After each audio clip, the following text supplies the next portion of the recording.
Κυρίες και κύριοι, φίλες και φίλοι, καλησπέρα. Απόψε είναι Κυριακή 28 Απριλίου του 2024. Των Βαΐων σήμερα, Κυριακή των Βαΐων, χθες ήταν του Λαζάρου.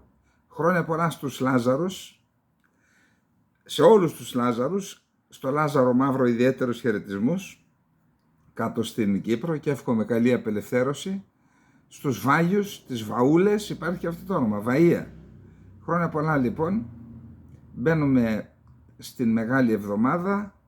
Εύχομαι ο καθένας από εμάς να διάγει αυτή την εβδομάδα με την κατάνοιξη που απαιτεί η Ορθόδοξη πίστη και που αντιλαμβάνεται ο καθένας. Δεν ανακατευόμαστε σε αυτά. Χρόνια πολλά λοιπόν. Να περάσουμε στο πρώτο μας θέμα, ή μάλλον πριν περάσουμε στο πρώτο μας θέμα, μου αρέσει πατάμε γιατί βοηθάει το κανάλι αυτό. Επίσης γράφουμε σχόλια. Κάποιοι φίλοι λένε γιατί δεν απαντά στα σχόλια. Ακούστε, θέλω λίγο για την κατανόησή σας. Δεν μπορώ να απαντήσω στα σχόλια. Μερικές φορές δεν προλαβαίνω να κάνω την ύλη. Η ύλη θέλει 5, 6, 7 ώρες δουλειά. Να συγκεντρωθεί, να μελετηθεί, να ταξινομηθεί κατά κατηγορίες. Δεν προλαβαίνω ούτε να διαβάσω μερικές φορές. Οπότε παρακαλώ για την κατανόησή σας. Δεν δείχνει απαξία αυτό, γιατί εμένα μου αρέσει και να διαβάζω και να απαντάω, αλλά δεν μπορώ. Όταν μπορούσα, όταν δεν είχα φόρτο εργασίας, το έκανα και θυμάστε. Κάποιος ρωτάει τι θα γίνει αν κάνουμε τα 12 μίλια και την άλλη μέρα στείλει η Τουρκία. Θα γίνει αυτό που θα έπρεπε να καταλαβαίνεις, φίλε μου. Άλλο να παραβιάζεις το 6-12 όταν δεν έχεις επεκτείνει, τότε δεν μπορείς να τον καταγγείλεις. Αν έρθει λοιπόν, υπάρχει. Αν αρχίσει να παραβιάζει συστηματικά, υπάρχει Ευρωπαϊκή Ένωση, υπάρχει το Συμβούλιο Ασφαλείας, τον εκθέτεις. Και να σας πω κάτι, και τι πετυχαίνει δηλαδή, αλλάζει, θα παραμείνει παραβιαζόμενο ελληνικό μέρος της ελληνικής εθνικής κυριαρχίας, σκληρή κυριαρχία. Άρα μην ακούτε αυτό που λέτε, ξέρετε δεν μπορούμε να το... Δεν ξέρουν τι λένε ή μάλλον σας το λένε για να μην κάνουμε πίεση, να μην ασκούμε πίεση να κάνουμε 12 μίλια. Είναι παραμύθια όλα αυτά. Θα περάσει μια φρεγάτα και τι έγινε, παραβιάσει και τι έγινε. Θα πάψει να είναι μέρος της ελληνικής επικράτειας. Βήμα-βήμα θα τα κατοχυρώσουμε. Το θέμα είναι να κατοχυρωθεί πολιτικά και νομικά ότι είναι μέρος της ελληνικής επικράτειας και μετά θα σου πω εγώ. Μην ακούτε λοιπόν τα παραμύθια. Σε σχέση τώρα με την Επιτροπή Εθνικής Κυριαρχίας και Κύπρου. Είπαμε ότι γίνονται οι προετοιμασίες, έχουν ελεγχθεί όλα τα βιογραφικά, θα αναρτηθούν, μου είπαν ότι θα αναρτηθούν από ώρα σε ώρα στην ιστοσελίδα, στο natsovcy.gr, και από εκεί και μετά θα αρχίσουν να αναρτώνται και τα βίντεο ή άρθρα των υποψηφίων. Θα γίνει μια παρουσίαση και από εμάς εδώ, μια ξεχωριστή εκπομπή θα παρουσιάσει τα βιογραφικά όλων των υποψηφίων. Ο κύριος Χρυσανθόπουλος, ο πρέσβης επιτιμή, ένας άνθρωπος που έχει προσφέρει στην πατρίδα, και ξέρετε, όταν προσφέρεις από το Υπουργείο Εξωτερικών, από θέσεις του Υπουργείου Εξωτερικών, αυτά δεν είναι και κοινοποιήσιμα. Ούτε η δική μου προσφορά στην πατρίδα είναι κοινοποιήσιμη. Τι να κάνουμε, έτσι είναι. Δεν είναι κοινοποιήσιμη, αλλά ξέρω ότι ο κύριος Χρυσανθόπουλος πρόσφερε τα μέγιστα στην πατρίδα μας. Ο πρέσβης έγραψε λοιπόν 10 γραμμές για τα περί της συμμετοχής του συμμετέχω στις ευρωεκλογές. Οι εκλογές για το Ευρωπαϊκό Κοινοβούλιο δεν είναι εθνικές εκλογές, αλλά εκλογές σε ένα θεσμικό όργανο της Ευρωπαϊκής Ένωσης. Η Ελλάδα εκλέγει 21 ευρωβουλευτές. Εμείς στο συμμετέχω έχουμε ως στόχο εντός του Ευρωπαϊκού Κοινοβουλίου να προωθήσουμε τα συμφέροντα της Ελλάδος και της Κύπρου, εμποδίζοντας την περαιτέρω προώθηση της Τελωνειακής Ένωσης, Ευρωπαϊκής Ένωσης Τουρκίας και την ένταξη της Τουρκίας της Ευρωπαϊκής Ένωσης. Άρα ήδη μπήκαν 3 στόχοι. Προώθηση των εθνικών συμφερόντων Ελλάδος και Κύπρου στην Ευρωπαϊκή Ένωση, παρεμπόδιση της επέκτασης της Τελωνειακής Ένωσης Ευρωπαϊκής Ένωσης Τουρκίας και παρεμπόδιση της ένταξης Τουρκίας στην Ευρωπαϊκή Ένωση. Αυτή είναι οι 3 στόχοι. Γιατί η Άγκυρα συνεχίζει και αυτό, γιατί επειδή η Άγκυρα συνεχίζει την κατοχή της Κυπριακής Δημοκρατίας και δεν την αναγνωρίζει. Οι αντιπρόσωποι του συμμετέχω στο Ευρωπαϊκό Κοινοβούλιο θα παραμείνουν για ένα μόνο χρόνο και μετά θα εναλλάσσονται. Άρα ετήσια η θητεία, όχι πενταετής. Θα σχηματίσουμε συμμαχίες με τα καινούργια κόμματα που θα μπουν στο Ευρωπαϊκό Κοινοβούλιο και με τη δύναμη αυτή θα επιδιώξουμε να επιβληθεί η ειρήνη στην Ευρώπη, η οποία και θα είναι προς όφελος των λαών μας. Άρα άλλος ένας στόχος, ειρήνη στην Ευρώπη. Επίσης θα θέσουμε και θα διεθνοποιήσουμε το θέμα των γερμανικών επανορθώσεων. Άλλος ένας στόχος. Δεν είναι δυνατόν η Γερμανία, κράτος μέλος της Ευρωπαϊκής Ένωσης, να χρωστάει 2-3 εκατομμύρια ευρώ στην Ελλάδα και να αρνείται να συζητήσει το θέμα. Με τις δράσεις μας θα διασφαλίσουμε την εθνική κυριαρχία της Ελλάδας και της Κύπρου. Εξού και η συμμετοχή στις εκλογές. Γι' αυτό ζητάμε την ψήφο σας. Λεωνίδας Χρυσανθόπουλος, πρέσβης επιτιμή. Τώρα, σε σχέση με την ψήφο, είμαστε στο ίδιο θέμα ακόμα. Ακούστε. Σήμερα είδα ότι ανακοινώθηκε ότι το γραφείο εκλογών του Υπουργείου Εσωτερικών πιθανόν έγινε διάρρηξη στο γραφείο εκλογών του Υπουργείου Εσωτερικών. Δηλαδή, έχουμε πρώτα τη διαρροή και τώρα έχουμε διάρρηξη στο γραφείο εκλογών. Κατά πάσα πιθανότητα, αυτά παθαίνουν οι εισαγγελείς που δεν μπούκαραν από την πρώτη στιγμή που καταγγέλθηκε η κυρία Άννα Μισελ Ασημακοπούλου, δεν μπούκαραν στα γραφεία της Νέας Δημοκρατίας να μπουν οι ταινίες της αστυνομίας, να μπουν οι ταινίες στο Υπουργείο Εσωτερικών, δεν βγαίνει κανένας, τα μολύβια κάτω, τους υπολογιστές για έρευνα, για έλεγχο. Ποιος διακίνησε εκείνα τα δεδομένα των Ελλήνων του εξωτερικού, τα οποία τα χρησιμοποίησε η κυρία Σιμακοπούλου για να δείξει πόσο καλή ευρωβουλευτής είναι.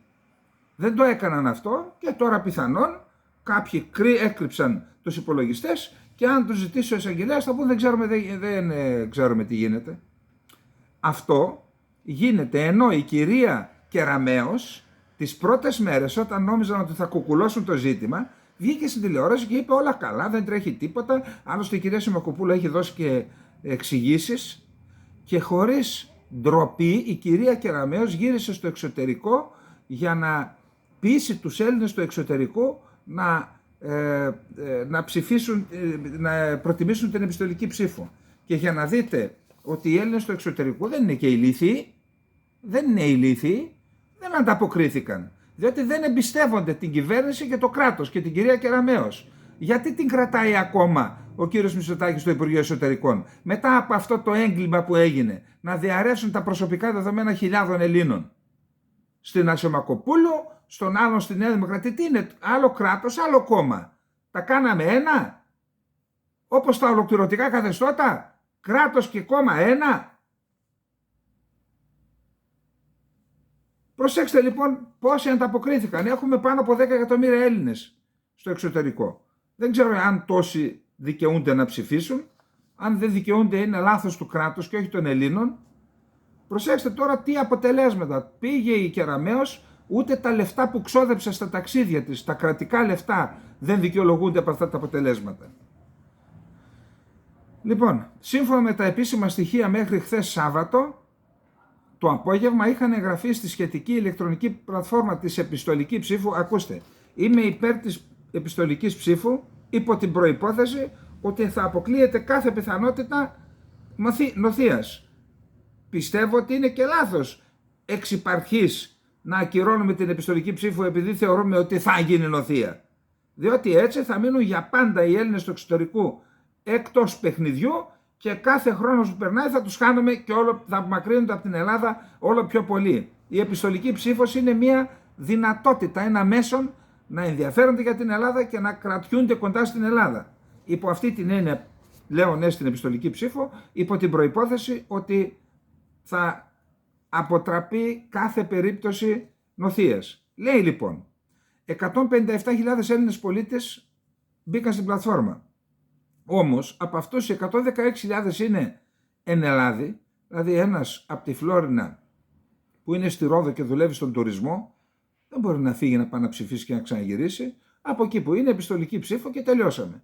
Άρα οι 116.000 είναι στην Ελλάδα. Οι 41.100 είναι κάτοικοι 115 χωρών.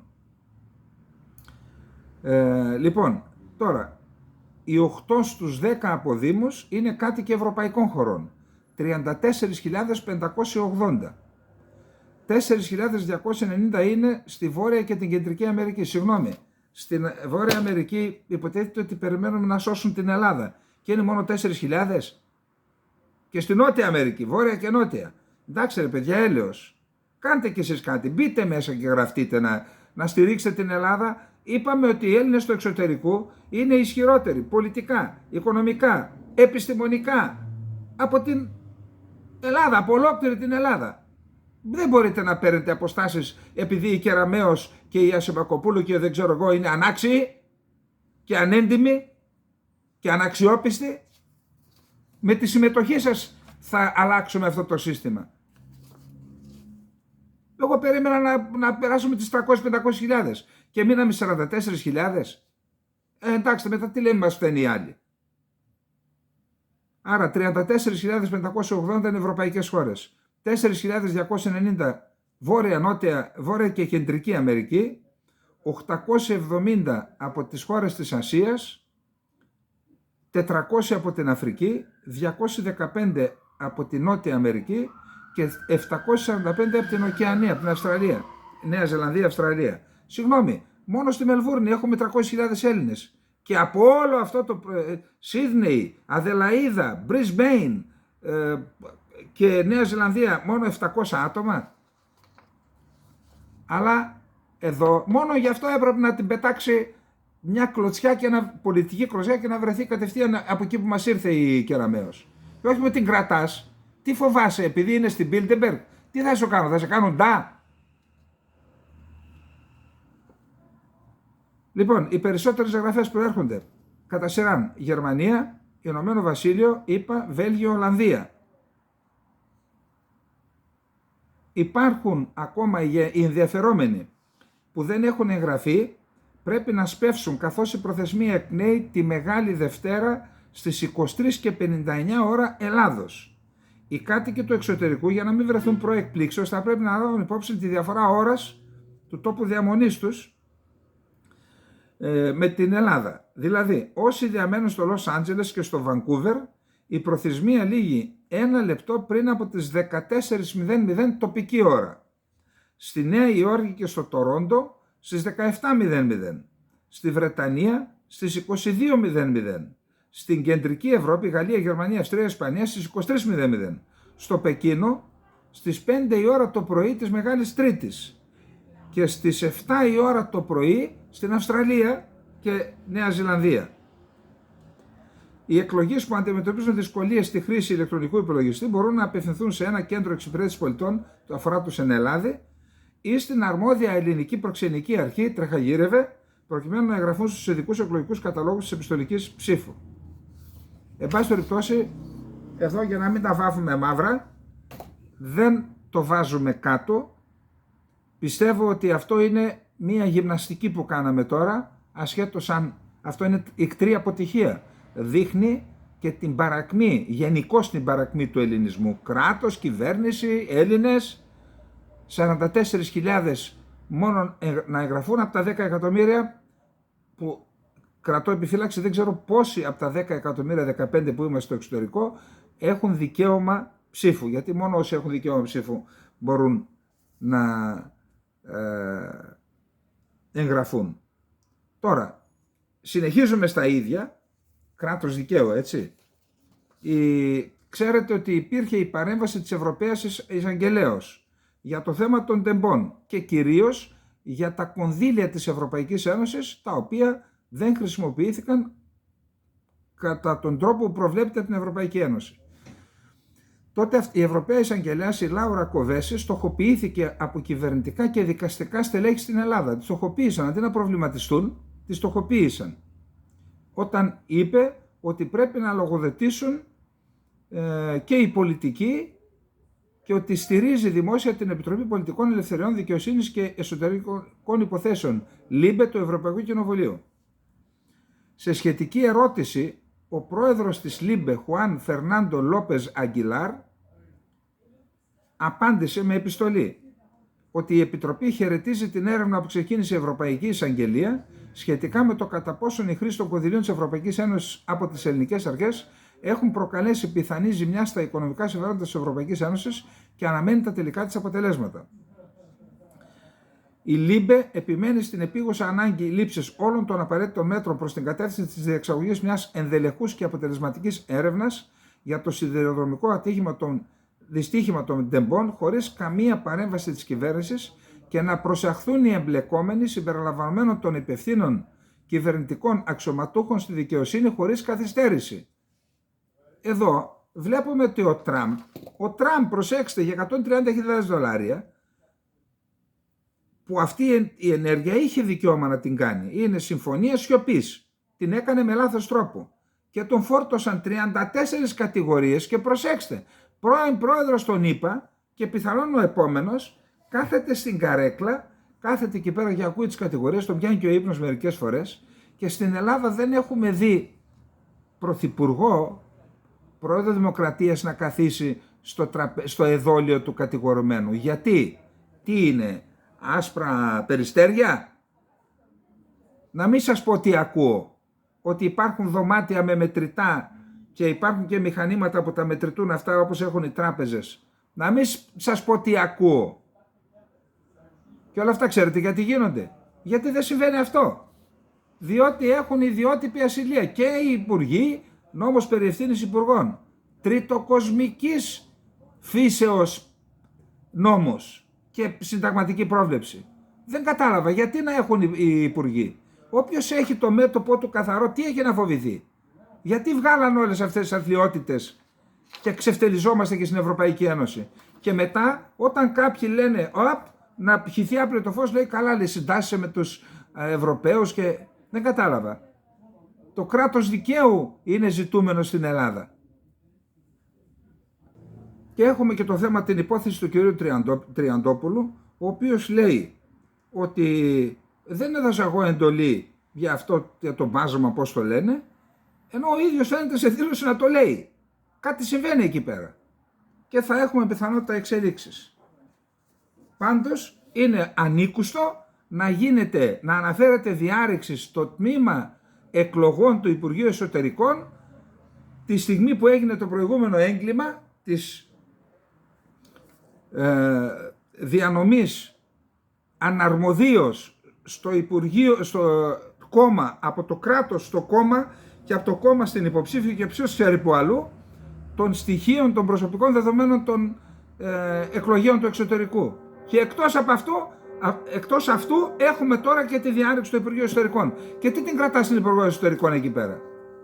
Αλλά να σας πω κάτι, όλα αυτά συμβαίνουν γιατί δεν λειτουργεί το πολιτικό σύστημα. Δεν υπάρχει πολιτικό σύστημα. Σήμερα άκουσα κάτι είπε ο Ανδρουλάκης στην Αμφιλοχία, που συναντήθηκε εκεί με τον φίλο μου τον Τουρονίδη, τον δήμαρχο, την Ποντιάρα.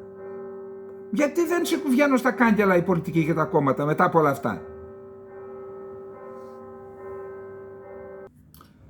Πριν λίγες μέρες στη Νέα Υόρκη έλαβε χώρα η 5η σύνοδος της Ανατολικής Μεσογείου του Economist και εκεί συμμετείχαν μεταξύ άλλων ο Υπουργός Ανάπτυξης ο κύριος Κρέκας, ο Υπουργός της Ελλάδος, ο Υπουργός Ενέργειας της Κύπρου και ο κύριος Πάγιατ.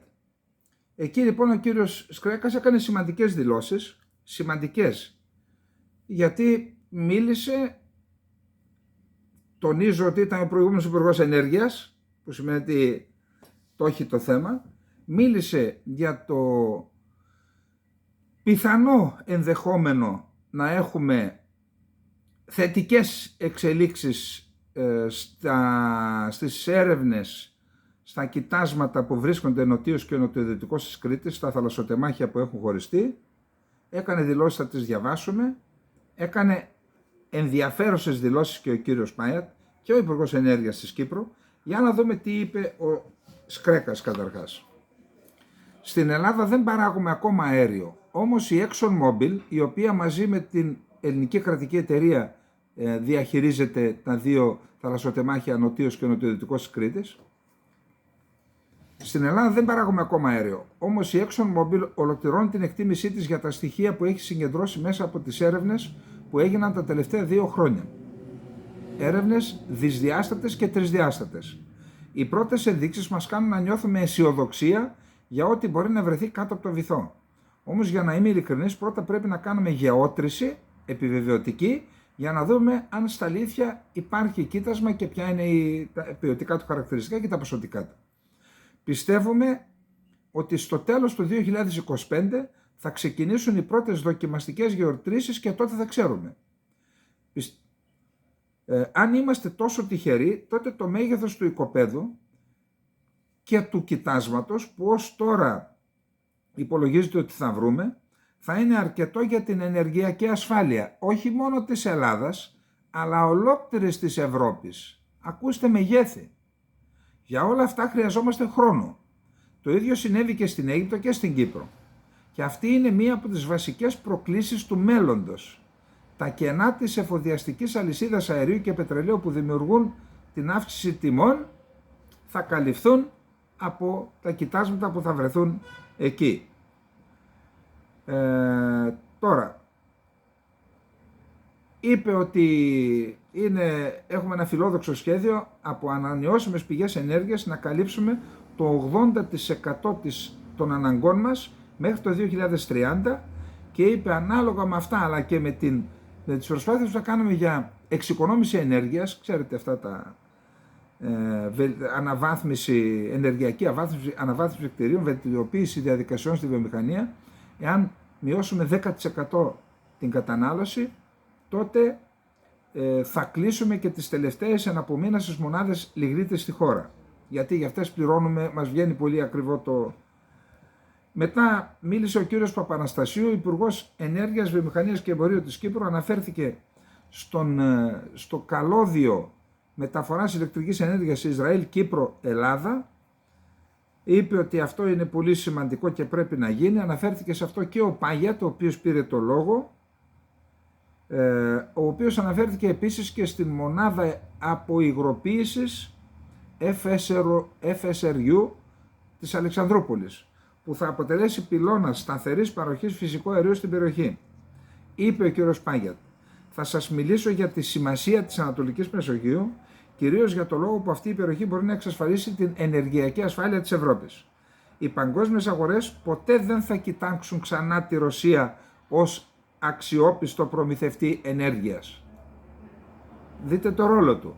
Ουκρανία, ανατροπή του Γιαννουκόβιτς, Μεϊντάν, εξέγερση, πόλεμος, κόβεται η Ρωσία, μετά στην Ελλάδα πρέσβης και τώρα εκεί και τι λέει, οι παγκόσμιες αγορές, τώρα είναι υφυπουργός ενέργειας για θέματα εξωτερικά τέτοια, ποτέ δεν θα κοιτάξουν ξανά τη Ρωσία ως αξιόπιστο προμηθευτή ενέργειας. Εντάξει, εσείς κάνετε πλούσια την Κίνα και μετά η οποία θα παίρνει στη μισή τιμή από τη Ρωσία το φυσικό αέριο και την Ινδία και μετά θα μας καλείτε να πάμε να αντιμετωπίσουμε την Ινδία και την Κίνα που έγιναν πανίσχυρες και θα ζητάτε από εμάς να βάλουμε πάλι πλάτη.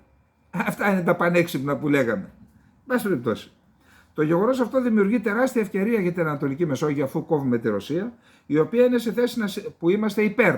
Έτσι. Τι μας νοιάζει η Ρωσία, η Ελλάδα μας νοιάζει. Το γεγονός αυτό δημιουργεί τεράστια ευκαιρία για την Ανατολική Μεσόγειο, η οποία είναι σε θέση να συνδράμει στην ενεργειακή ασφάλεια και διαφοροποίηση των πηγών ενέργειας, είπε ο Υφυπουργός Εξωτερικών για θέματα ενέργειας στο βήμα της Συνόδου. Τόνισε ότι ο μηχανισμός 3 σε 1 είναι ένα σχήμα που ο ίδιος έστησε όταν ήταν πρέσβης στην Αθήνα και η κυβέρνηση Biden συνέχισε να το στηρίζει σταθερά, δηλαδή Ισραήλ, Κύπρος, Ελλάδα, συν Ηνωμένες Πολιτείες Αμερικής. Προσέξτε τώρα, και εδώ ιδιαίτερη προσοχή παρακαλώ. Η Ευρώπη πρέπει να βρει τρόπους να απεξαρτηθεί από το ρωσικό αέριο. Έχω ακούσει πολλές υποσχέσεις για την εκμετάλλευση των φυσικών πόρων της Κύπρου και τώρα είναι η ώρα να γίνει αυτό πραγματικότητα. Προσέξτε, μεταξύ άλλων χωρών στην περιοχή που παίρνουν σημαντικό ρόλο, όπως η Ελλάδα, η Αίγυπτος και η Κύπρος, είναι και η Τουρκία, η οποία ενισχύει την άποψη των ΗΠΑ ότι η ενέργεια θα πρέπει να είναι ένας δρόμος για συνεργασία και όχι για αντιπαράθεση και διαμάχες.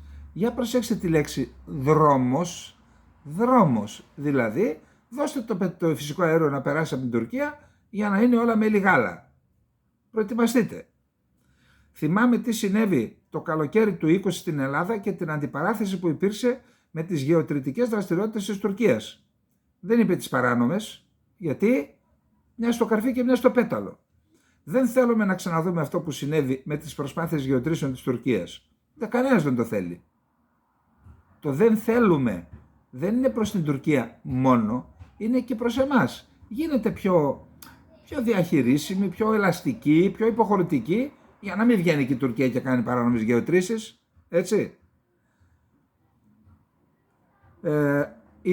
Ο Κρίς Πάπας συμμετείχε με βιντεοδιάσκεψη, είναι Ελληνοαμερικανός βουλευτής, πολύ ενεργός, μίλησε για τη συνεργασία Ελλάδας, Κύπρου, Ισραήλ συν ΗΠΑ και λέει και οι τρεις αυτές χώρες συνιστούν πυλώνες σταθερότητας στην Ανατολική Μεσόγειο και έχουν αποδεχθεί από τους πιο ισχυρούς συμμάχους των ΗΠΑ.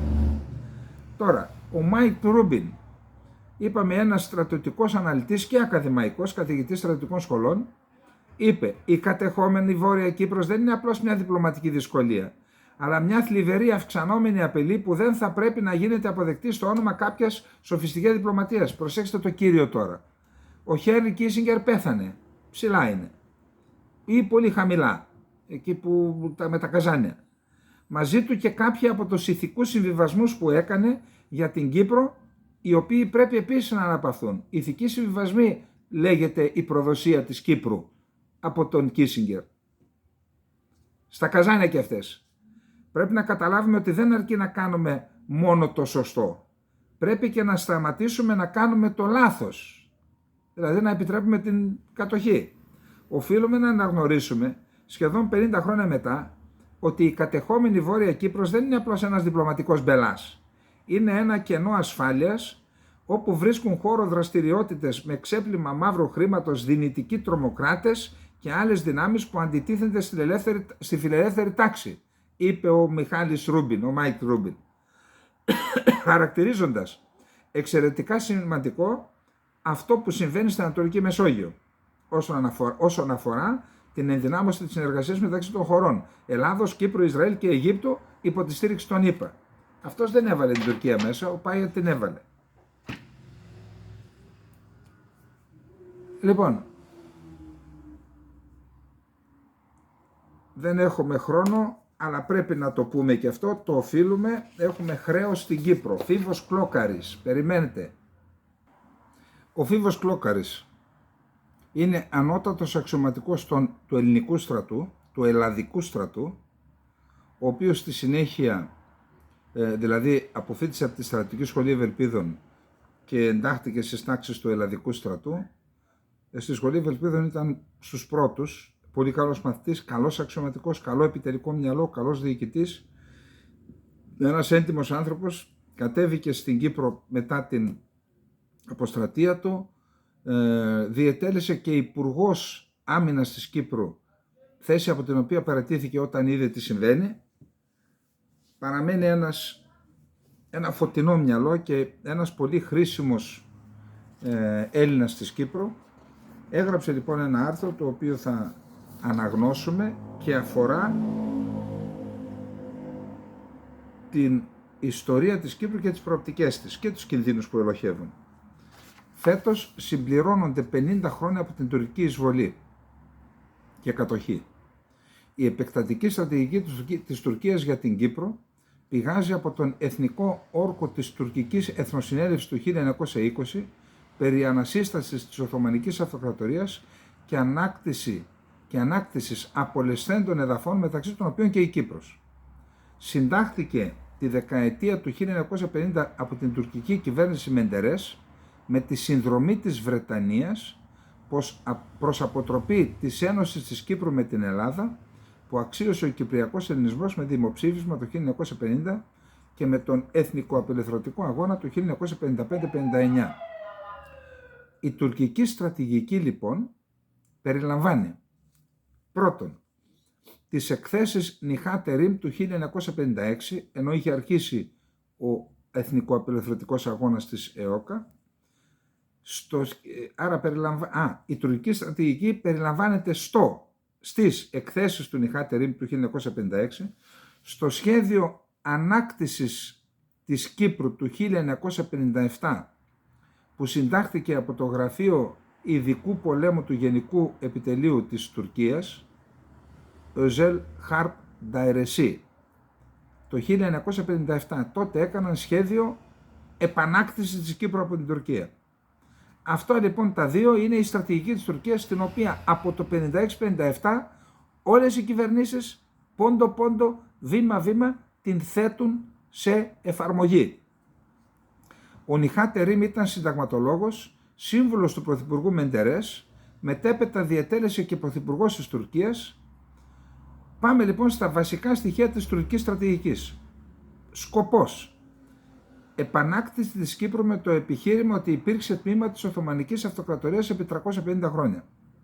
Ο υπέκτης της Τουρκίας Φατίν Ζορλού, στην τριμερή διάσκεψη του Λονδίνου του 1955, τότε που μας έσαιρε, το δέχτηκε η κυβέρνηση Καραμαλή, μας έσαιραν οι Άγγλοι, και ενώ ήταν σε εξέλιξη οι τριμερείς, μας έκαναν την προβοκάτσια της βόμβας στο σπίτι, το υποτιθέμενο σπίτι του Κεμάλ, και κατέστρεψαν τον ελληνισμό της Κωνσταντινούπολης για να ασκήσουν πίεση στην Ελλάδα να είναι καλό παιδί στην τριμερή.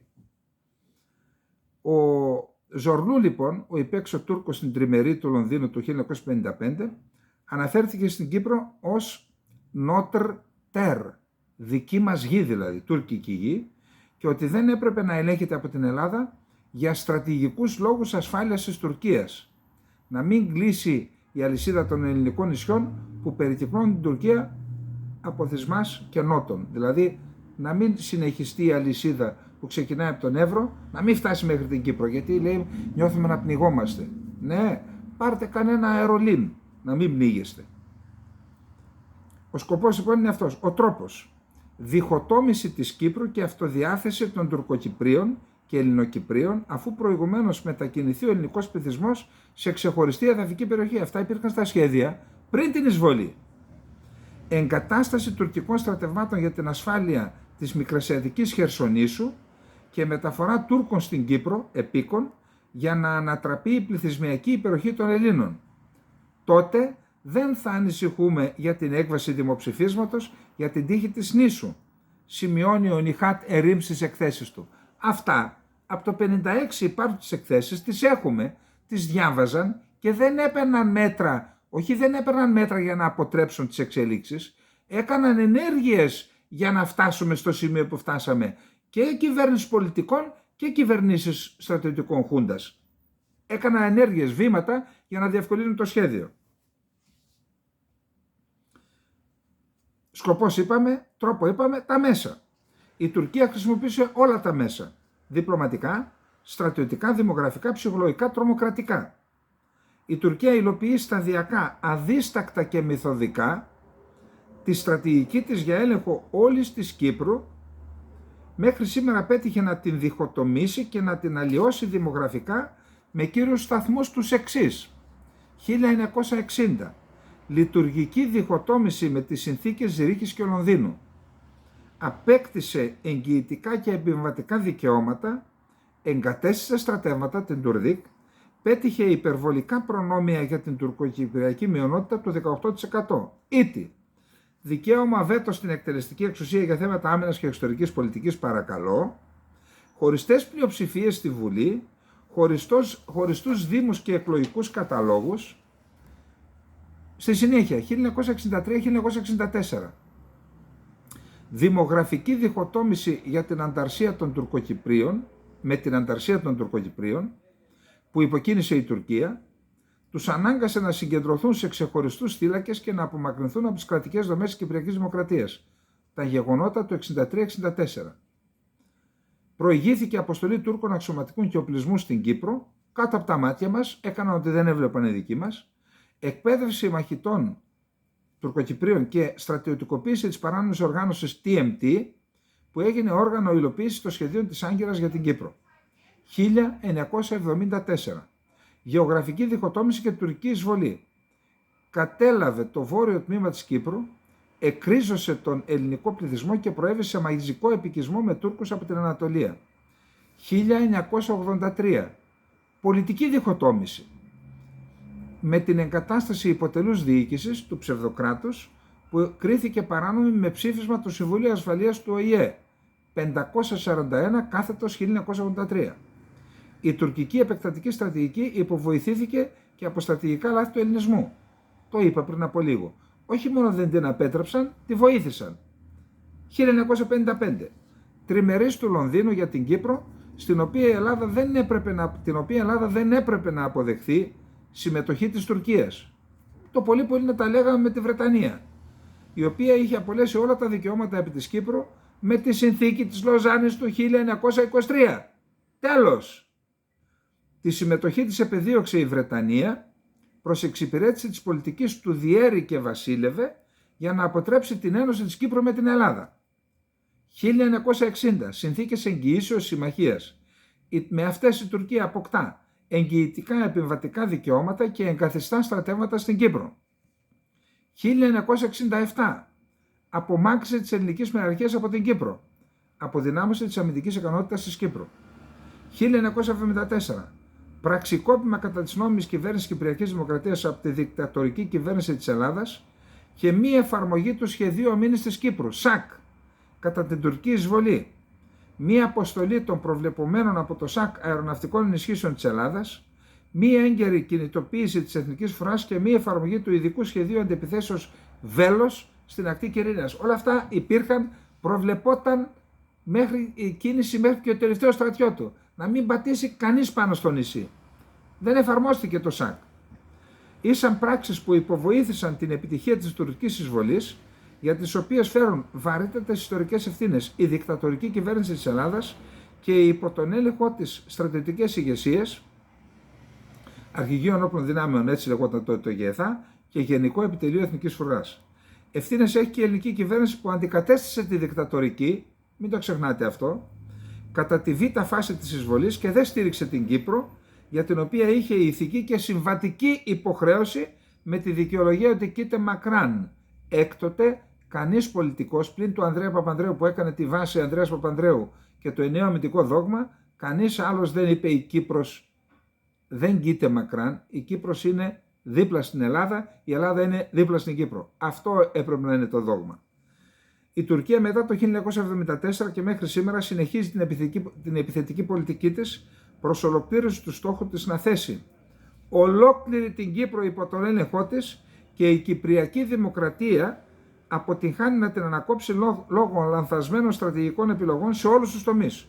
Τον πολιτικό-διπλωματικό, υιοθέτηση των ούτω καλωμένων δικοινοτικών συνομιλιών για λύση διζωνικής δικοινοτικής ομοσπονδίας, τον στρατιωτικό, αποδυνάμωση της εθνικής φρουράς και αδρανοποίηση του δόγματος ενιαίου αμυντικού χώρου και τον δημογραφικό τομέα, αποτυχίο ελέγχου της γραμμής και των χωρικών υδάτων προς απαγόρευση εισόδου παράνομων μεταναστών.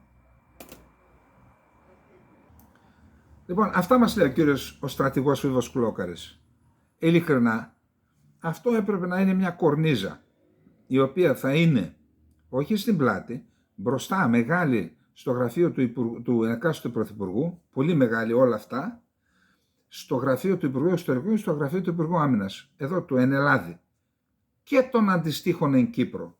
Και εκεί και επίσης μια κορνίζα δίπλα στο προσκεφάλι, κάπου δεξιά όπου κοιμάται ο Πρωθυπουργός, ο Πρόεδρος, δεν ξέρω εγώ, μόλις γυρνά το κεφάλι του κοιτάνε αυτό. Δεν πρέπει να συνεχιστεί η καταστροφική πορεία της Κύπρου. Προσέξτε πώς εφάρμοσαν το σχέδιο. Όχι κάνοντας αυτοί από την πλευρά τους μόνον επιτυχείς ενέργειες, κάνοντας και από εδώ και στην Κύπρο και στην Ελλάδα ενέργειες για να υποβοηθήσουν το τουρκικό σχέδιο επανάκτησης της Κύπρου. Και σας πληροφορώ ότι συνεχίζεται. Αυτό που έγινε στην διακήρυξη των Αθηνών, που βγάλαμε έξω την Κύπρο, βοηθάει την Τουρκία να υλοποιήσει το σχέδιό της.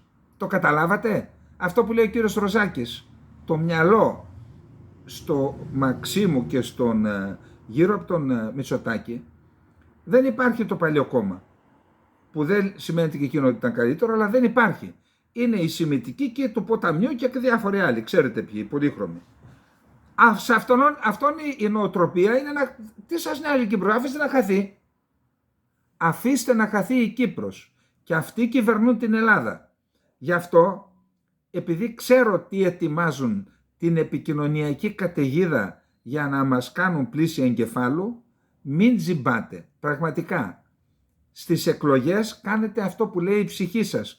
Όχι αυτό που προσπαθούν να μας επιβάλλουν από τα μέσα μαζικής ενημέρωσης, ούτε αυτό που λέω εγώ, προς Θεού. Αυτό που λέει η ψυχή του καθενός. Καταρχάς, τι έγινε εδώ πέρα, τον φάγαμε τον άνθρωπο. Προχθές, πότε ήταν, χθες, προχθές, αντιπροχθές, χθες μου φαίνεται.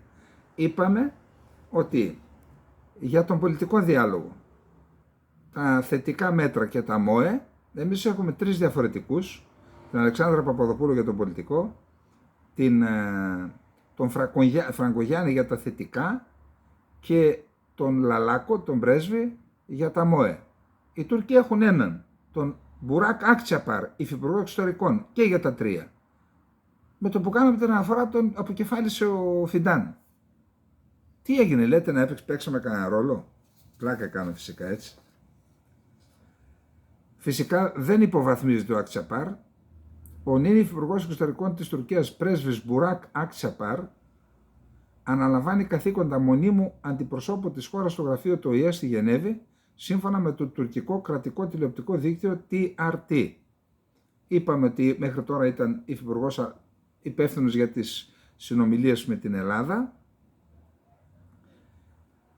Με την ίδια απόφαση του Τούρκου υφυπουργού εξωτερικών, ο νυν επικεφαλής της διεύθυνσης του τουρκικού υπέξου για τη Μέση Ανατολή και τη Βόρεια Αφρική, Τζαν Διζνάρ, διορίζεται πρεσβευτής στην Οτάβα. Ο μόνιμος αντιπρόσωπος του γραφείου στο ΟΗΕ στη Γενέβη, πρέσβης Γκιουβέν Μπεγκέτς, αναλαμβάνει πρεσβευτή στην Τρίπολη και ο αναπληρωτής γενικός διευθυντής για το Ιράκ, πρέσβης Ανίλ Μπορά Ινάν, διορίζεται πρεσβευτής στη Βαγδάτη. Μέχρι στιγμής δεν έχει ανακοινωθεί η αντικατάσταση του Μπορά Ακτσιαπάρ. Μόλις ανακοινωθεί θα τον πούμε. Λοιπόν, προσέξτε τι είδα. Πραγματικά. Ο Μαρκ Ρούτε είναι πρωθυπουργός της Ολλανδίας και τον προορίζουν για γενικό γραμματέα του ΝΑΤΟ στη θέση του Στόλτεμπεργκ. Και είπαμε όλοι, θα γλιτώσουμε από αυτόν τον τουρκοπροσκυνημένο, όπως λέει το δημοτικό τραγούδι. Καθίστε να το δω γιατί θέλω να το πω αυτό, περιμένετε. Υπάρχει ένα δημοτικό τραγούδι, ποίημα, που πραγματικά είναι, τι να πω, δηλαδή λες και το έγραψε ο Όμηρος. Και θυμάμαι τώρα που μας έκανε και στο γυμνάσιο, αλλά και ο κύριος Πεντέας, τον είχαμε στην Ευελπίδων, μας έκανε φιλολογία και μας έκανε για τις μεταφορές, πως οι ποιητές κάνουν τα βουνά να μιλάνε. Κοιτάξτε τι λέει ο Όλυμπος και ο Κίσαβος. Ο Όλυμπος και ο Κίσαβος τα δυο βουλά μαλώνουν. Το ποιο να ρίξει τη βροχή, το ποιο να ρίξει χιόνι. Ο Κίσαβος ρίχνει βροχή και ο Όλυμπος το χιόνι. Γυρίζει τότε ο Όλυμπος και λέει του Κισάβου: «Τι με μαλώνεις, Κίσαβε, βρε τουρκοπατημένε, που σε πατάει η κονιαριά και η λαρσινή αγάδες? Εγώ είμαι ο Γεροόλυμπος, στον κόσμο ξακουσμένος. Έχω 42 κορφές και 62 βρυσούλες. Κάθε κορφή και φλάμπουρο, κάθε κλαδί και κλέφτης. Και όταν το παίρνει άνοιξη και ανοίγουν τα κλαδάκια, γεμίζουν τα βουνά κλεφτιά και τα λαγκάδια σκλάβους. Έχω και το χρυσό ναϊτό τον χρυσοπλουμισμένο, πάνω στην πέτρα κάθεται και με τον ήλιον λέγει: «Ήλεμ, δεν κρούστα ποταχή, μον κρούς το μεσημέρι, να ζεσταθούν τα νύχια μου, τα νυχοπόδαρά μου». Άρα τουρκοπροσκυνημένοι, έτσι. Ο τουρκοπροσκυνημένος, δεν λέω τουρκοπατημένος, ο τουρκοπροσκυνημένος λοιπόν Στόλτεμπεργκ, τον οποίο τον απολαύσαμε σε εισαγωγικά τόσα χρόνια, αντικαθίσταται από τον Ρούτε. Και τι λέει ο Ερντογάν? Εγώ, λέει, για να άρω, για να συνενέσω στην εκλογή του Ρούτε, στην επιλογή του Ρούτε, πρέπει να μου κάνει όλα τα τέτοια, τα χάδια ο Ρούτε, στην κυριολεξία. όλα τα θελήματα. Και ακούστε τι δήλωση έκανε. Το ΝΑΤΟ έχει ανάγκη της ηγεσίας της Τουρκίας στην νοτιοανατολική του πτέρυγα. Άκουσον. Το ΝΑΤΟ έχει ανάγκη της ηγεσίας της Τουρκίας, δηλαδή εμείς θα είμαστε υποδιοίκηση της Τουρκίας. Τα ακούν οι δικοί μας, δεν ξέρω να τα ακούν δηλαδή, και δεν καταλαβαίνουν τη σημασία που έχουν αυτές οι δηλώσεις. Γιατί να μην μπει και η Ελλάδα? Ρουτέ, για κάτσε στα συγκαλά σου και να ακολουθήσεις μια πολιτική ίσων αποστάσεων από τις χώρες μέλη του ΝΑΤΟ, γιατί αλλιώς δεν βλέπεις ΝΑΤΟ. Γιατί δεν το κάνει ένας δικός μας. Και το αφήνετε τον Ερντογάν να παίζει. Λοιπόν, πάμε τώρα, μια που πήγαμε στον Ερντογάν, να δούμε τι γίνεται. Ακούω ότι επικρατεί προβληματισμός στο Υπουργείο Εξωτερικών της Ελλάδας. Ο προβληματισμός έγκυται στα εξής, συνίσταται στα εξής. Ότι ο Ερντογάν, για λόγους που είπαμε χθες, τους αναλύσαμε, κάθισε ο Ερντογάν. Ο Ερντογάν ήθελε αυτή η επίσκεψη να γίνει πριν τις εκλογές στην Τουρκία. Και να γίνει υπό την προϋπόθεση ότι θα γυρίσει πίσω και θα φέρει και κάτι για να παρουσιάσει τον κόσμο. Έτσι, μια νίκη δηλαδή.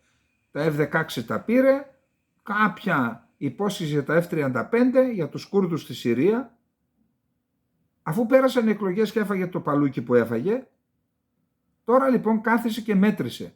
Τι έχω να κερδίσω και τι έχω να χάσω. Και είδε ότι αυτά που έχει να χάσει είναι πολύ περισσότερα από αυτά που έχει να κερδίσει, διότι από ό,τι διαβάζω, οι Αμερικανοί δεν του άνοιξαν την πόρτα ούτε για τους Κούρδους. Και προσέξτε, ήταν και μια παγίδα για αυτόν. Σου λέει, αν πάω στην Αμερική και πάρω την άρνηση για μια επιχείρηση εναντίον των Κούρδων, μετά δεν μπορώ να την κάνω. Θα δεσμευτώ. Οπότε σου λέει, κάτσε εδώ, μην πας, συνέχισε να καταγγέλεις το Ισραήλ με τα λόγια που είπαμε, που χθες τα διαβάσαμε, συνέχισε να καταγγέλεις τον Νετανιάχου, θα δούμε μετά τι γίνεται με τον Νετανιάχου, συνέχισε να καταγγέλεις και την Αμερική, γιατί αν δεν το κάνεις θα σε προσπεράσει εκ δεξιών ο γιος του Ερμπακάν. Ήδη τον κοπανάνε. Γι' αυτό λοιπόν αποφάσισε να μην πάει. Το θέμα είναι τι επιπτώσεις θα έχει αυτό, η αλλαγή στάσης της Τουρκίας έναντι του Ισραήλ και των ΗΠΑ, τι επιπτώσεις θα έχει στην λεγόμενη ελληνοτουρκική προσέγγιση. Δηλαδή, μήπως επειδή έκλεισε η πόρτα, την έκλεισε μόνο στην πόρτα της Αμερικής, μήπως αρχίζει το γυρνάει και με εμάς. Και ήδη προσπαθούν να μαζέψουν τα σημάζευτα. Μαθαίνω. Φυσικά, αυτό που σώζει αυτό το εγχείρημα της ελληνοτουρκικής προσέγγισης είναι το γεγονός ότι ο Ερντογάν δεν είναι διατεθειμένος, δεν μπορεί να το κάνει, να δείξει η ίδια συμπεριφορά και με την Ευρώπη.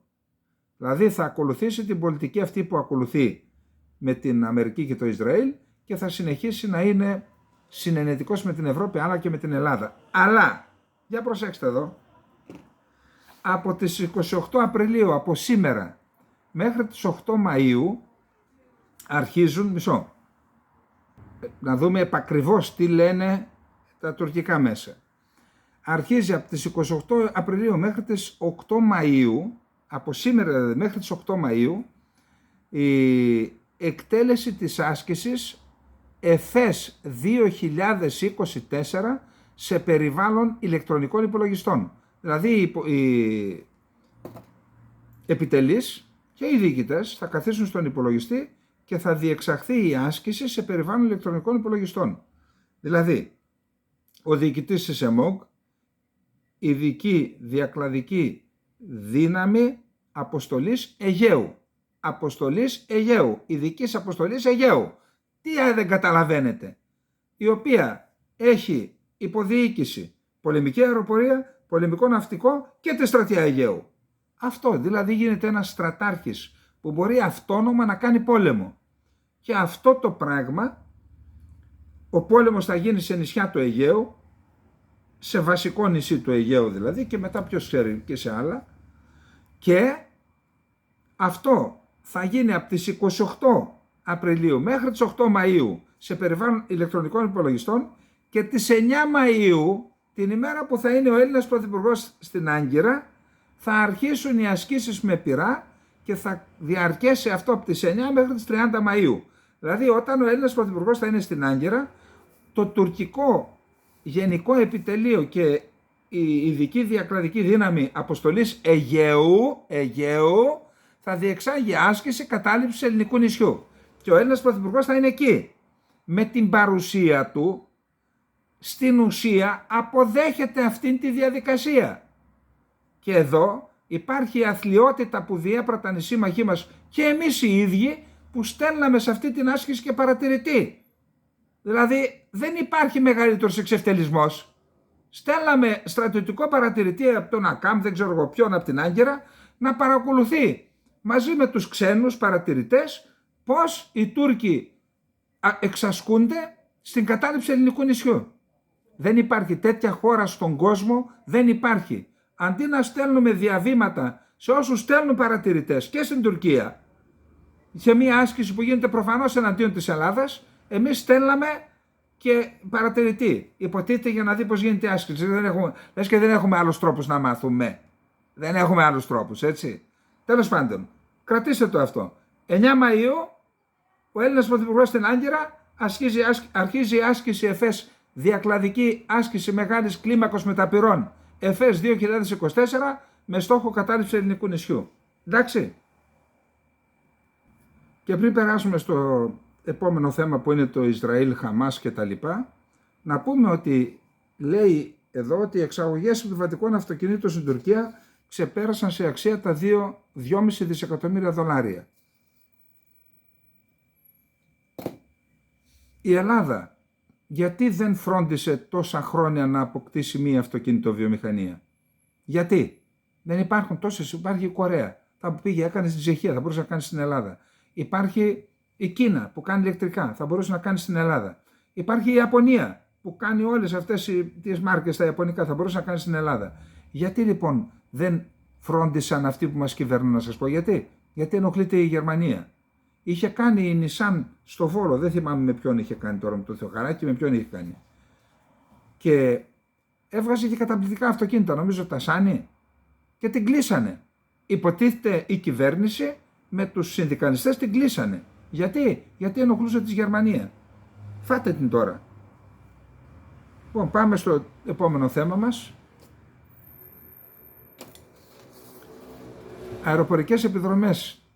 Η Ισραηλή πολεμική αεροπορία στις πόλεις Αλ Ζουάιντα και Αλ Μουγράκα στο κεντρικό τμήμα της Λωρίδας της Γάζας, σύμφωνα με το Αλ Τζαζίρα. Το αεροπλάνο του επικεφαλής της Μοσάντ προσγειώθηκε στο Ριάντ. Στο Ριάντ θα δούμε τι γίνεται. Γίνονται δύο σημαντικές σύνοδοι και εκεί θα παιχτεί πάλι το θέμα της απελευθέρωσης των ομήρων και της εκεχηρίας, γιατί υπάρχει μια καινούρια εξέλιξη για τον Νετανιάχου που τον σδριμώχνει. Υπάρχει κρίση δυσπιστίας μεταξύ των μελών του Υπουργικού Συμβουλίου του Νετανιάχου. Σύμφωνα με το εβραϊκό δίκτυο ΚΑΝ, μέλη του Πολεμικού Υπουργικού Συμβουλίου του Νετανιάχου έχουν δυσπιστία μεταξύ τους σχετικά με τη διαδικασία των διαπραγματεύσεων με τη Χαμάς σχετικά με την απελευθέρωση των ομήρων και των κρατουμένων. Η εφημερίδα Γεντιόθ Αχαρονότ επικαλέστηκε ανώτερο Ισραηλινό αξιωματούχο, σύμφωνα με τον οποίο ο Υπουργός Εσωτερικής Ασφάλειας και ο Υπουργός Οικονομικών του Ισραήλ εμποδίζουν τη συμφωνία ανταλλαγής αιχμαλώτων με τις Παλαιστινιακές ομάδες στη Γάζα. Το Ισραηλινό κανάλι 12. Το Ισραήλ αναμένει την απάντηση της Χαμάς στην πρόταση της Αιγύπτου.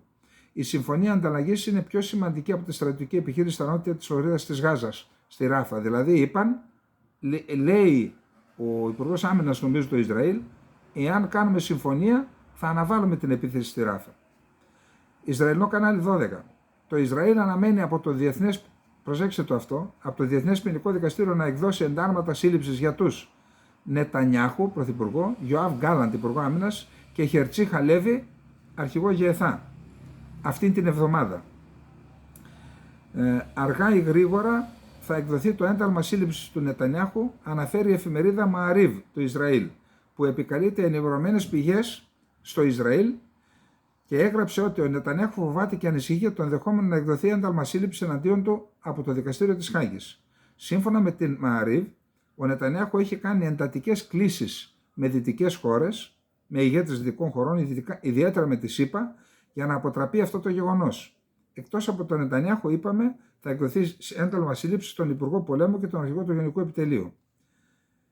Περισσότερα παιδιά έχουν πεθάνει στη λωρίδα της Γάζας μέσα σε 6 μήνες παρά σε 4 χρόνια σε όλους τους πολέμους και τις συγκρούσεις στον κόσμο, δήλωσε ο Φιλίπ Λαζαρενή, Γενικός Επίτροπος της Υπηρεσίας Αρρωγής και Έργων του ΟΗΕ για τους Παλαιστίνιους πρόσφυγες της UNRWA.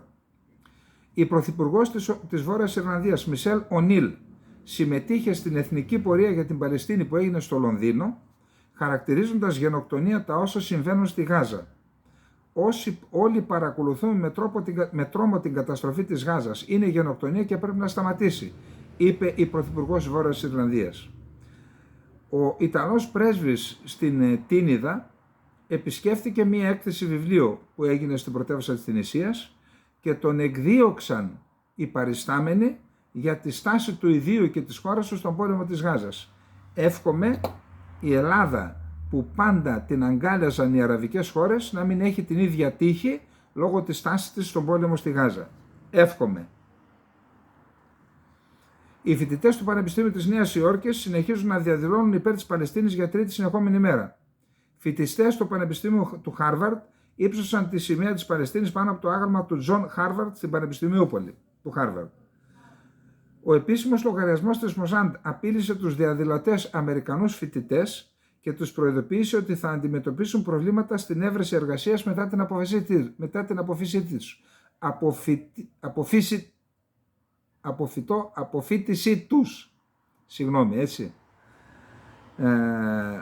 Τώρα, γιατί οι εταιρείες που ελέγχονται από εβραϊκά συμφέροντα θα πάρουν τα ονόματά τους και θα φάνε κόκκινο. Τώρα, είναι αυτό πρακτική του 21ου αιώνα? Οι φοιτητές νέα παιδιά είναι. Την άποψή τους λένε. Τι να κάνουμε δηλαδή? Να λοβοτομήσουμε και τα παιδιά μας? Υπάρχουν 50 κολέγια και πανεπιστήμια μέχρι στιγμής που διαδηλώνουν υπέρ της Παλαιστίνης και κατά των επιχειρήσεων του Ισραηλινού στρατού στη Γάζα. 50, είδα και το χάρτη σε πού βρίσκεται το καθένα. Όμως μαζικές διαδηλώσεις δεν γίνονται μόνο στην Αμερική, ξεκίνησαν και στη Γαλλία, αλλά γίνονται και στο Ισραήλ το ίδιο. Χθες Σάββατο διαδηλωτές διαδήλωσαν στο Τελ Αβίβ όταν δημοσιοποίησε η Χαμάς, η οποία κάνει προπαγάνδα. Εκμεταλλεύεται με το χειρότερο τρόπο τους ομήρους, τους βάζει να μιλάνε σε βίντεο και το δημοσιοποιεί. Μετά από αυτό οι διαδηλωτές απέτησαν συμφωνία για ανταλλαγή των κρατουμένων και των ομήρων. Ο δρόμος του Έλων στο κέντρο της πόλης έκλεισε από τους διαδηλωτές. Ο Γιαΐρ Λαπίν, ηγέτης αξιωματικής αντιπολίτευσης, ο οποίος επίσης υποστηρίζει μια συμφωνία ανταλλαγής κρατουμένων, ήταν παρόν στην εκδήλωση. Τώρα από την άλλη πλευρά, εν μέσω πολέμου τώρα να μη στηρίζεις την κυβέρνηση, τώρα αν δεν σου δίνει και η κυβέρνηση σημασία, τέλος πάντων. Είδα ένα βίντεο χθες με πολλές εκρήξεις στο όρος Μερών που υπάρχει μια βάση της πολεμικής αεροπορίας που είναι ραντάρ, υποκλοπές και τα λοιπά, έγκαιρης προειδοποίησης.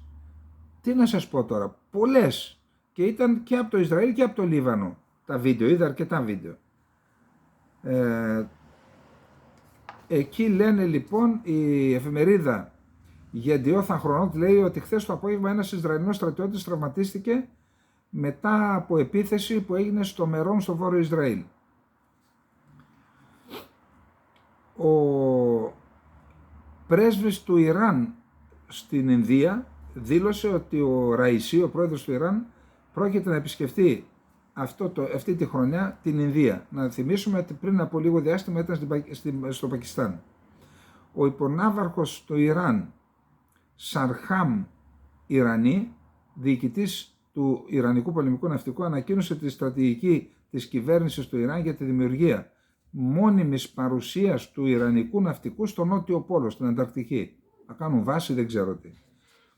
Το Ιρανικό πρακτορείο ειδήσεων Τασνίμ δημοσιοποίησε μια παρατήρηση ενός νέου πλανητικού πυρομαχικού που κατασκευάστηκε στο Ιράν. Είναι τα πυρομαχικά αυτοκτονίας αυτά. Τόνισαν επίσης ότι αναπτύχθηκε έχοντας κατά νου το ρωσικό μη επανδρωμένο πυρομαχικό αυτό το Lancet. Το είπαμε και αυτό προχθές εδώ. Γιατί δεν παίρνουμε ένα Lancet να κάνουμε και εμείς ένα αντίγραφο? Το έκανε το Ιράν. Για να δείτε πώς κινούνται οι κανονικές χώρες. Ο Υπουργός Βιομηχανίας και Εμπορίου του Ιράν δήλωσε ότι ο όγκος εξωτερικού εμπορίου της χώρας είναι 153 δισεκατομμύρια δολάρια, από τα οποία τα 50 προέρχονται από εξαγωγές πετρελαίου. Αυτά λοιπόν και για την... Για μισό λεπτό να δούμε, γιατί έχουμε κι άλλα εδώ. Είχαμε 22 νεκρούς Παλαιστίνιους χθες από διάφορες επιθέσεις που έκανε το Ισραήλ.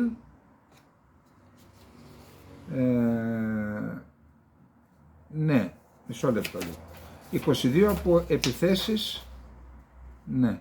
22 τραυματίστηκαν από αεροπορικές επιθέσεις. Το τελευταίο 24ωρο συνολικά 66 Παλαιστίνοι σκοτώθηκαν. Ως ανασταλτικός παράγοντας για την επιχείρηση στην Ράφα θα μπορούσε να λειτουργήσει μια συμφωνία για την απελευθέρωση των ομήρων σύμφωνα με τον Υπουργό Εξωτερικών του Ισραήλ Κάτς. Η απελευθέρωση των ομήρων είναι ύψιστη προτεραιότητα για μας, δήλωσε ο Κάτς στη διάρκεια συνέντευξης στο τοπικό δίκτυο κανάλι 12.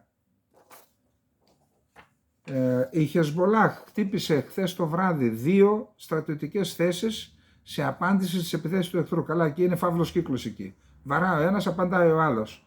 Ο άλλος που απαντάει λέει είναι επειδή με βάρεσε. Ο άλλος που βάρεσε λέει επειδή με βάρεσες εσύ. Φαύλος κύκλος γίνεται εκεί πέρα. Η Χεσμολάχ δήλωσε ότι οι μαχητές της Χεσμολάχ διεξήγαγαν μια περίπλοκη επίθεση με την υποστήριξη μη επανδρομένων αεροσκαφών με εκρηκτικά και κατευθυνμένων πυράβλων εναντίον του Γενικού Επιτελείου της Στρατιωτικής Διοίκησης του Αλ-Μανάρα και μια συγκέντρωση των δυνάμεων του 51ου Τάγματος της Ταξιαρχίας Γκολάνη. Αλλά είχαμε επίθεση και στη βάση Μερών, όπως σας είπα. Τώρα, να πάμε πολύ γρήγορα. Δεν έχουμε χρόνο. Ηνωμένες Πολιτείες της Αμερικής. Θα τα περάσουμε αυτά επιγραμματικά. Ο Τραμπ θα νικούσε σήμερα τον Biden αν γινόταν εκλογές στη ΣΥΠΑ. Ο πρώην πρόεδρος των ΗΠΑ, Ντόναλντ Τραμπ, προηγείται του Τζο Biden σε κάθε πολιτεία από αυτές τις κρίσιμες, αναφέρει το Newsweek. Η Ομοσπονδιακή Εταιρεία Ασφάλισης Καταθέσεων των ΗΠΑ δήλωσε ότι προετοιμάζονται για μία πτώχευση μιας μεγάλης τράπεζας που είναι εισηγμένη στη Wall Street. Τα αμερικανικά στρατεύματα δεν είναι πλέον ευπρόσδεκτα στην Κεντρική και Δυτική Αφρική. Η απόσυρση στρατευμάτων από τον Ήγηρα και το Τσάντ αντανακλά το αυξανόμενο αντιδυτικό αίσθημα στην περιοχή και επισημαίνει ορισμένες στρατηγικές αλλαγές συμπεριλαμβανομένες της αυξανόμενης συνεργασίας μεταξύ των Αφρικανικών κρατών και της Ρωσίας, γράφει η Responsible Statecraft. Ο Μπλίνκεν είχε ψυχρή υποδοχή στην Κίνα. Δεν τον υποδέχθηκε κανένας επίσημος. Ο Μπέρνς, που διετέλεισε πρέσβη στην Ελλάδα, Νίκολας Μπέρνς, ένας πολύ καλός διπλωμάτης και για τα ελληνικά συμφέροντα ήταν καλός, αυτός τον υποδέχθηκε. Εκεί λοιπόν ο Μπλίνκεν, ένα από αυτά που ζήτησε είναι να μην παίρνουν πετρέλαιο από το Ιράν και οι Κινέζοι το απέρριψαν.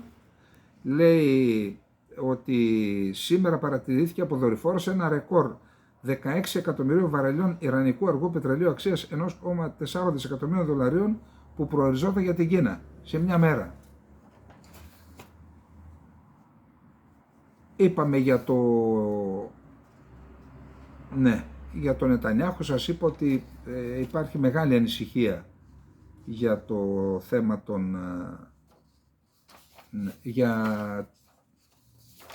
για τα εντάλματα σύλληψης.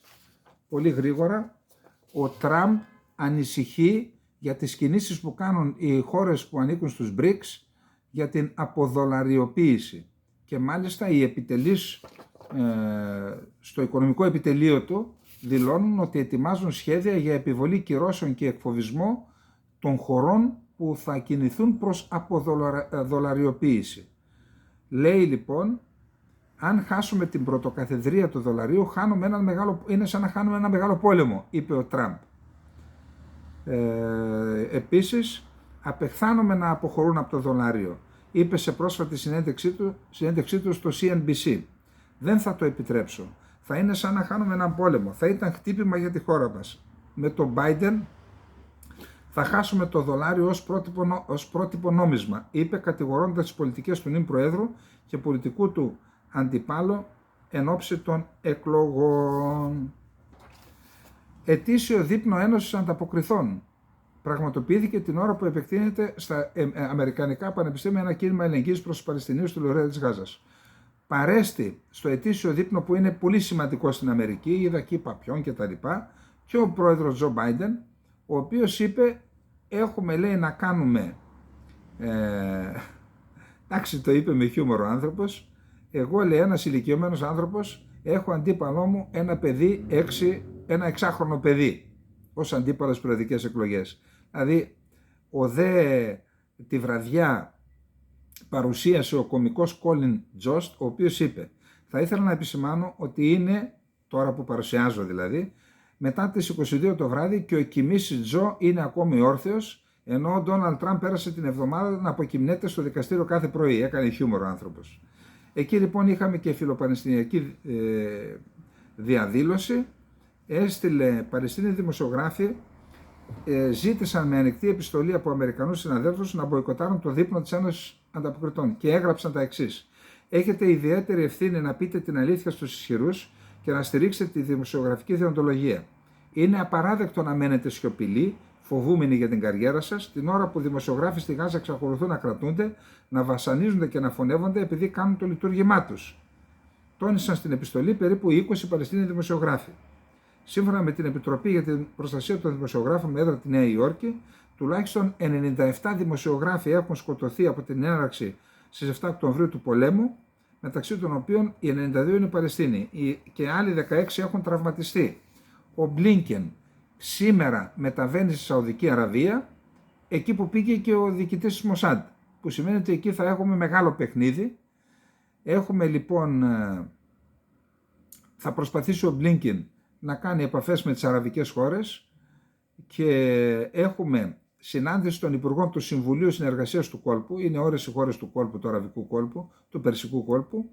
Επίσης είναι και το Παγκόσμιο Οικονομικό Φόρουμ. Εκεί θα προσπαθήσουν να βρουν λύση για το θέμα της εκεχηρίας. Είπαμε ότι το ενδεχόμενο έκδοσης εντάλματος σύλληψης εις βάρος του Νετανιάχου είναι κάτι πολύ σημαντικό, είναι ένα πλήγμα για τη διεθνή εικόνα του Ισραήλ και θα πιθανόν να επηρεάσει και την απόφαση για τη Ράφα. Πιθανόν.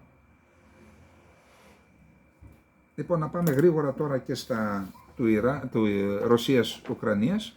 Η Ευρώπη δεν έχει τη δική της στρατηγική και ενότητα για το πώς πρέπει να τελειώσει η σύγκρουση στην Ουκρανία και επίσης δεν θέλει να ξοδέψει πολλά για τις ανάγκες των ενόπλων δυνάμεων της Ουκρανίας.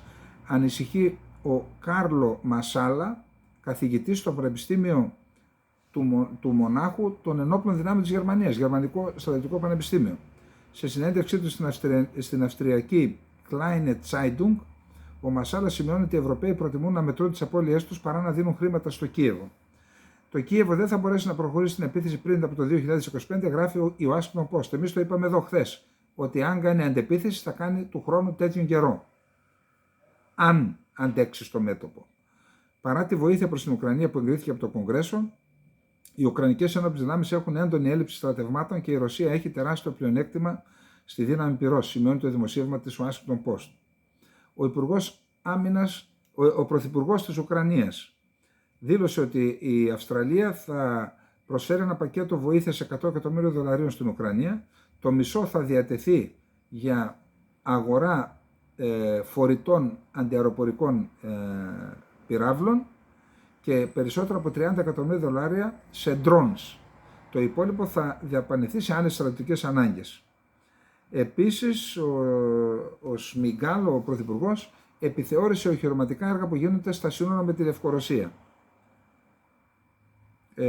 Είδα και άλλα κατασχεμένα άρματα Leopard 2Α6 που έδωσαν οι Γερμανοί στους Ουκρανούς, τα οποία μάλλον τα εγκατέλειψε το πλήρωμά τους και τα μεταφέρουν στη Μόσχα και επίσης άρματα TAF-72 και BTR-80 του Ουκρανικού στρατού στη Μόσχα.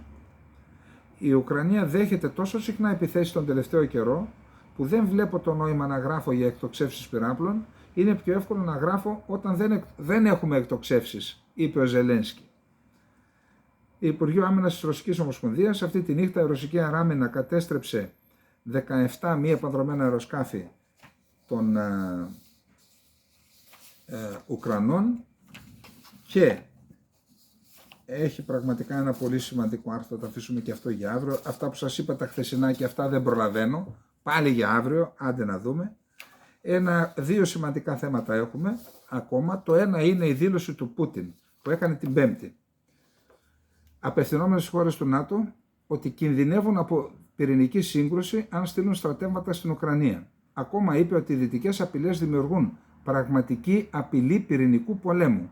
Δεν αντιλαμβάνονται ότι υπάρχει κίνδυνος πυρηνικής σύγκρουσης. Οι συνέπειες γι' αυτόν για τυχόν εισβολής θα είναι τραγικές. Έχουμε όπλα που μπορούν να χτυπήσουν στόχους στα δικά τους εδάφη, υπογράμμισε ο Ρώσος πρόεδρος. Ο Βλαντιμίρ Πούτιν επιτέθηκε εκ νέου στη ΣΥΠΑ, τονίζοντας ότι προσπαθούν να μας σύρουν σε έναν αγώνα εξοπλισμών. Οι αμερικανικές ενέργειες έχουν πρακτικά διαλύσει την ευρωπαϊκή ασφάλεια. Τόνισε δε ότι η Μόσχα πρέπει να ενισχύσει τα στρατεύματα στα δυτικά μετά την είσοδο της Σουηδίας και της Φινλανδίας στο ΝΑΤΟ. Τώρα,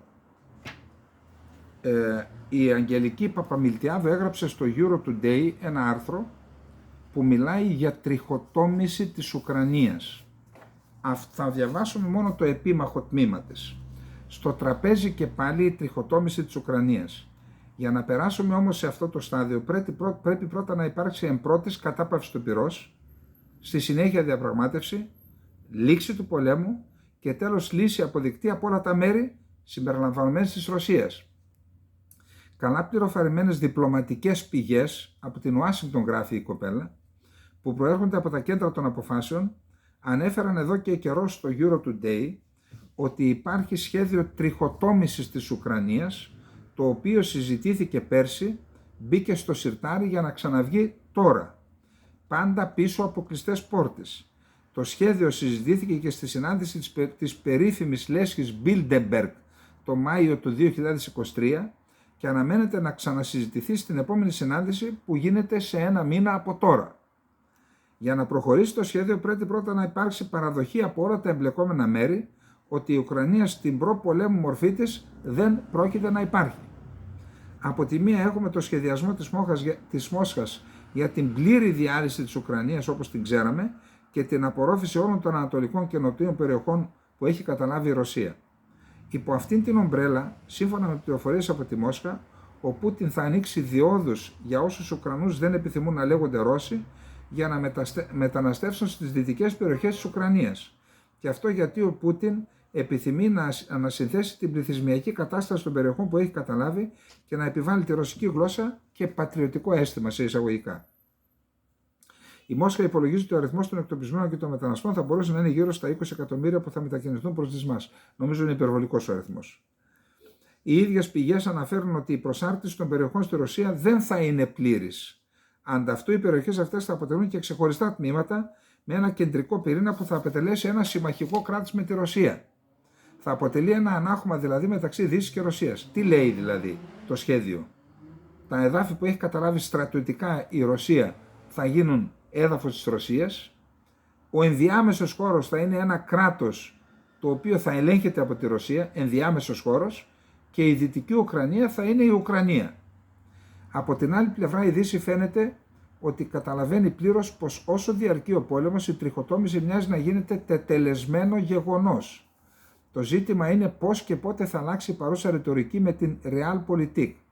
Φαίνεται ότι ο χρονικός ορίζοντας των εξελίξεων παραμένει το τέλος του 2024, δηλαδή μετά τις εκλογές της ΣΥΠΑ. Ήταν το χρονικό διάστημα που έδινε εξ αρχής οι Ρώσοι στρατιωτικοί. Πηγές του ΝΑΤΟ αναφέρουν ότι συζητείται μεν σχέδιο τριχοτόμησης και κλεισμένων των θυρών, όμως η λογική της Δύσης είναι η εξής. Οι περιοχές που κατάλαβαν οι Ρώσοι θα παραμείνουν νεκρές και μη αναγνωρισμένες. Μία λωρίδα της κεντρικής Ουκρανίας θα είναι υπό ουκρανικό έλεγχο, αλλά θα αποτελεί αποστατικοποιημένη ζώνη και το δυτικό κομμάτι θα αποτελέσει ουσιαστικά τη νέα αναγνωρισμένη Ουκρανία. Προς το παρόν το σχέδιο αυτό αποτελεί αντικείμενο συζήτηση σε διάφορα think tanks και κλεισμένων των θυρών. Η επίσημη ρητορική της Δύσης παραμένει στη γραμμή ότι είναι εξαιρετικά σημαντικό να στηριχθεί η Ουκρανία, διότι αυτή τη στιγμή βρίσκεται σε διακύβευση η βασική αξία πάνω στην οποία στηρίχθηκε όχι μόνο το ΝΑΤΟ, αλλά και η παγκόσμια αρχιτεκτονική ασφαλείας. Δηλαδή η πιστή εφαρμογή του διεθνούς δικαίου, η πίστη στην τήρηση της κυριαρχίας και της εδαφικής ακεραιότητας, που δεν τηρείται όμως στην Κυπριακή Δημοκρατία. Παραμύθια. Τέλος πάντων, επειδή είναι επώνυμο και επειδή επικαλούνται διπλωματικές πηγές, το κρατάμε ως ένα σενάριο. Τριχοτόμηση της Ουκρανίας. Λοιπόν, αυτά για απόψε. Αργήσαμε. Αφήσαμε πολύ σημαντικά, πολύ ενδιαφέροντα θέματα για αύριο. Αν έχουμε χρόνο για αύριο. Τι να κάνουμε. Δεν ξεχνάμε, συμμετέχω, μπαίνουμε στο περισσότερο από κάτω, εγγραφόμαστε στα εγγεγραμμένη που λέει εκεί τη ιστοσελίδα της Επιτροπής για την Εθνική Κυριαρχία και την Κύπρο. Κάνουμε εγγραφή, πατάμε μου αρέσει, like και κάνουμε και σχόλια. Και όποιοι θέλουν να υποστηρίξουν το κανάλι παρακάτω, υπάρχουν δύο τρόποι. Υποστηρίζουν το κανάλι για την βελτίωση της λειτουργίας του. Λοιπόν, αυτά για απόψε. Να είστε όλες και όλοι καλά. Καληνύχτα. Καλή μεγάλη εβδομάδα των παθών. Καληνύχτα.